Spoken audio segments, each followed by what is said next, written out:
Press మిత్రులందరికీ నమస్కారం తెలియజేసుకుంటూ నిన్నటి రోజు తంగపల్లి మండలంలోని కాంగ్రెస్ నాయకులు ఒక కుట్రపూరితమైన ఆరోపణ మా గౌరవనీయులు సిరిసిల్ల ఎమ్మెల్యే మాజీ మంత్రివర్గ కేటీఆర్పై చేయడం జరిగింది. నిన్న వారు దేశపల్లి గ్రామానికి వెళ్ళి 332 సర్వే నంబర్లోని కొంతమందిని బీఆర్ఎస్ నాయకులుగా చిత్రీకరించి 150 ఎకరాలు బీఆర్ఎస్ నాయకులకు కేటీఆర్ కట్టబెట్టి రాబందులాగా రైతు బంధు తింటారని ఒక తప్పుడు ఆలోచన, తప్పుడు విధానాన్ని నిన్న కాంగ్రెస్ నాయకులు వారి అధికార మతంతో ఆ బుద్ధి క్షీణించి మాట్లాడడం జరిగింది. వాళ్ళు ఏం మాట్లాడుతారో వాళ్ళకి అర్థమవుతలేదు. వాళ్ళు ఏమనుకుంటున్నారంటే వాళ్ళు దేవునికి పుట్టిన బిడ్డలాగా వాళ్ళు ఏం మాట్లాడితే నిజమని వాళ్ళు అనుకుంటా ఉన్నారు. ప్రతిపక్షంలో ఉన్నప్పుడు అదే పాట, ఇప్పుడు అంతకంటే ఎక్కువ డబుల్గా బ్లాక్మెయిల్ రాజకీయాలు, అదేవిధంగా ఇష్టమైన రీతిలో కాన్స్టిట్యూన్సీలో వారి ముఖ్య నాయకుడు కేకే మహేందర్ రెడ్డి గారు దండుపాలెంగా మార్చి మండలంలోని పశువుల పర్వం, అదేవిధంగా రేషన్ డీలర్ల నుంచి మొదలుకుంటే ఈ భూముల విషయాలు కూడా అలా విధంగా కొనసాగుతూ ఉంది.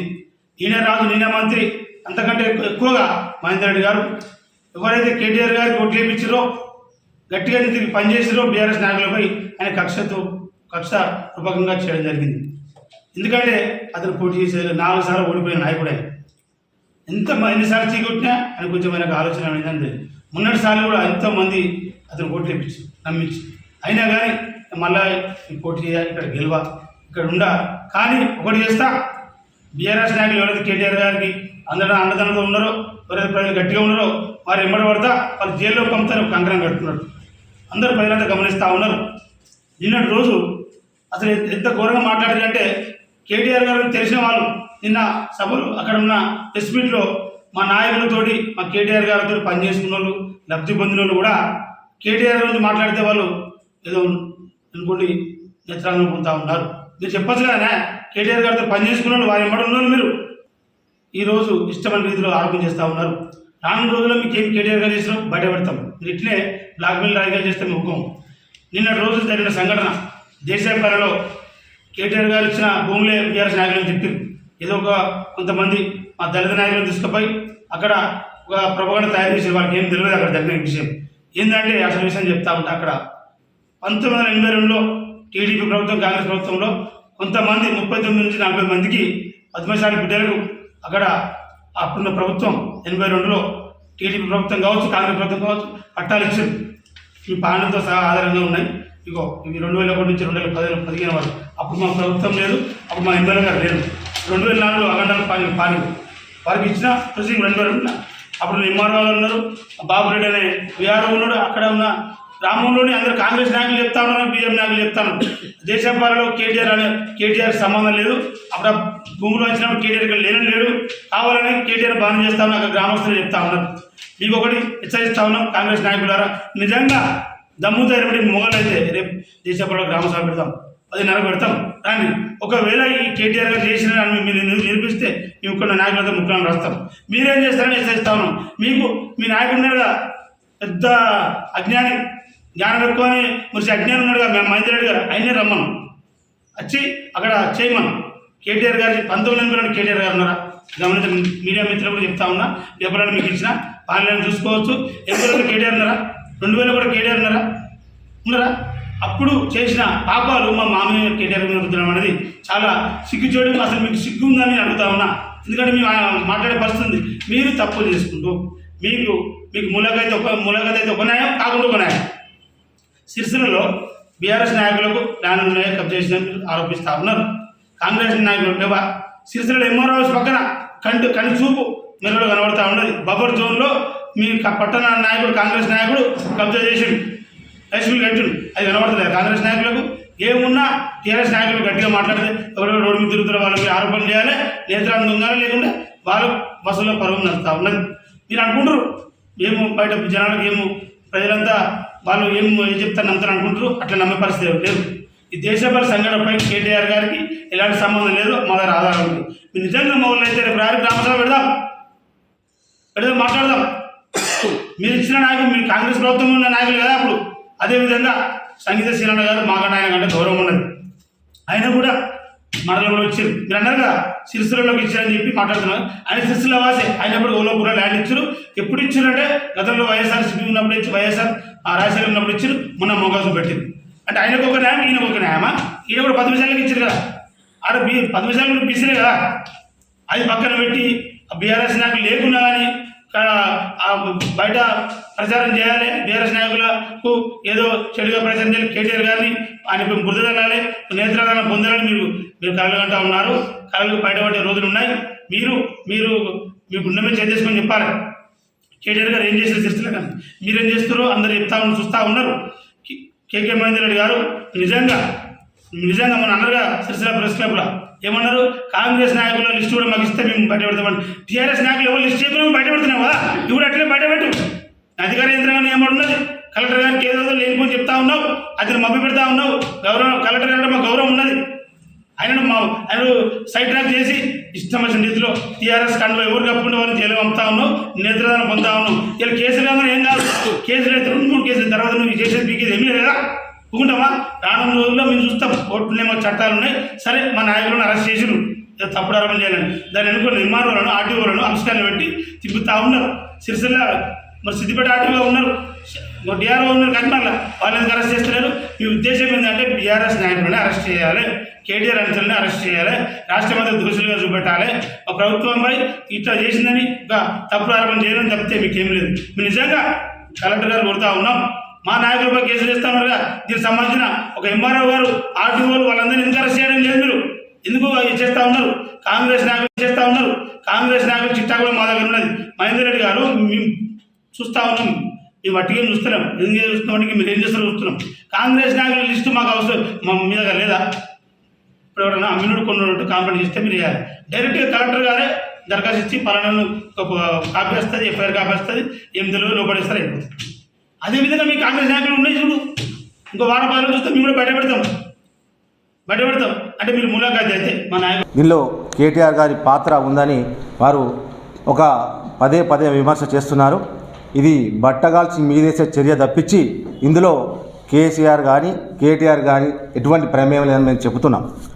రికార్డులు కూడా ఉన్నాయి. 2014 నుంచి 2020 వరకు 1260 ఎకరాలు 856 మంది బెనిఫిషియర్స్కి జరిగింది.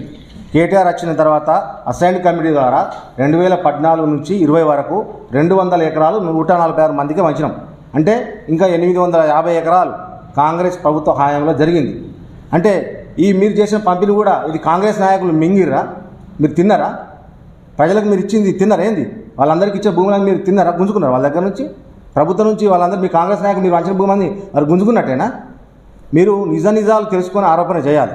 నిన్న దేశపల్లి గ్రామంలో చూసినట్టయితే అది మా సర్వే మా సారంపల్లి గ్రామ శివారే. ఆ నెంబర్లో 350 ఎకరాలు ఉంటుంది. 338 ఎకరాల్లో 200 ఎకరాలు ఫారెస్ట్ వారు తీసుకున్నారు. ఇంకా 150 ఎకరాలకు అక్కడ ఉన్నటువంటి దళిత సోదరులకు మరియు భూ పంపిణీ చేసిన కాంగ్రెస్ చేసిన భూ పంపిణీ బాధితులైనటువంటి సిరిసిల్ల పద్మశాలి సోదరులకు అక్కడ చాలా రోజులుగా వాళ్ళకు కొద్దిగా కాంట్రవర్సీ జరుగుతుంది. అక్కడ జాగా కూడా మిగిలి ఉన్నది.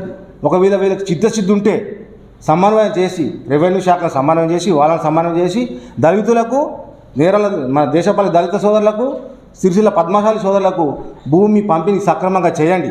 అక్కడ ఎవరు అక్రమంగా రాలే. ఒకవేళ ఎవరైనా అక్రమంగా వస్తే మీరు తీసేయండి.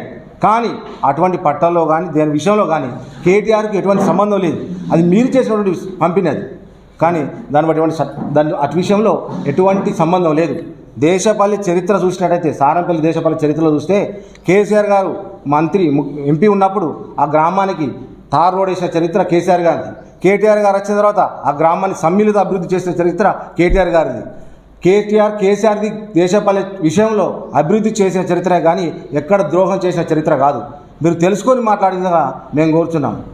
మరి ఈ ప్రాంత కాంగ్రెస్ పార్టీ ఇన్ఛార్జి గౌరవ మహేందర్ రెడ్డి గారు వారు హైకోర్టు లాయరు, వారికి అన్ని చట్టాలు తెలుసు. చట్టాలు తెలిసి కూడా కావాలనే మా యొక్క టీఆర్ఎస్ కార్యకర్తలను కానీ నాయకులను కానీ ఇబ్బంది చేస్తున్నటువంటి తరుణం మీరు చూసినట్లయితే 1977లో ఇందిరాగాంధీ గారు ఉన్నప్పుడు ప్రివెన్షన్ ఆఫ్ యాక్ట్ పీఓటీ తీసుకొచ్చారు ఈ భూ పంపిణీ చట్టం మీద. ఏది అసైన్డ్ ల్యాండ్ల మీద అసైన్డ్ పరంపొగుల గురించి వారు ఆ చట్టం తీసుకొచ్చారు. దీని తర్వాత మన ఈ తెలంగాణలో కానీ సిరిసిల్ల ఏరియాలో కానీ ఈ పరంపొగులు కానీ అసైన్లు కానీ ముఖ్యంగా అనేక గ్రామాలలో ముఖ్యంగా దళితుల ఆధ్వర్యంలో కానీ ఇక్కడ బహుజనుల ఆధ్వర్యంలో మాత్రమే ఈ పరంపోగులు అసెంబ్లీ ల్యాండ్లు ఉన్నాయి. ఈ ప్రాంతం అనేది కరువు ప్రాంతము. ఈ ప్రాంతంలోనే నక్సలైట్లుగా ఉద్భవించారు. అదేవిధంగా ఈ ప్రాంతంలోనే కన్నబిడ్డలను కూడా అమ్ముకున్నటువంటి చరిత్ర ఉంది. అటువంటి చరిత్రలో వారిని బిడ్డ పెళ్లికో లేకుండా తన అక్కరకో కొంతమంది ఇక్కడ పరంపోగులు అమ్మితే కొంతమంది దాన్ని కొనుగోలు చేసి శివాయి జమీదారులుగా ఉంటూ అక్కడ సాగు చేస్తున్నారు. అదే ఈ మూమెంట్లోనే 2007లో గౌరవ రాజశేఖర రెడ్డి గారు జనవరి 29కి ముందు ఎవరైతే ఈ శివాయి జమీదారులుగా ఉండి పరంపోగులు కొన్నటువంటి వారి నుంచి కొన్నారో వారి అందరినీ కూడా మార్చేందుకు ఒక అవకాశం ఇచ్చారు. దాని ప్రకారమే మీ కాంగ్రెస్ నాయకులు కానీ మా టీఆర్ఎస్ నాయకులు కానీ చాలామంది పీఓటీ ప్రకారం వాళ్ళు పట్టం మార్చుకున్నారు. దాని తదనంతరం టీఆర్ఎస్ గవర్నమెంట్ వచ్చిన తర్వాత 2018లో కూడా మీరు ఇచ్చినటువంటి సడలింపే, మీ కాంగ్రెస్ గవర్నమెంట్ ఇచ్చిన సడలింపే 2007 నుంచి దాన్ని 2017 మరో 10 సంవత్సరాలు గౌరవ కేసీఆర్ గారు మానవత దృక్పథంతో దాన్ని సడలింపు చేశారు. దీనివల్ల ఎవరైతే పరంపోగులు అసైన్ భూమి కలిగి ఉన్నారో ఈ దళితులు కానీ పేద గిరిజనులు కానీ వారి అవసరం నిమిత్తం కానీ దేనికో అమ్ముకునేటువంటి హక్కు వారు కలిగించింది.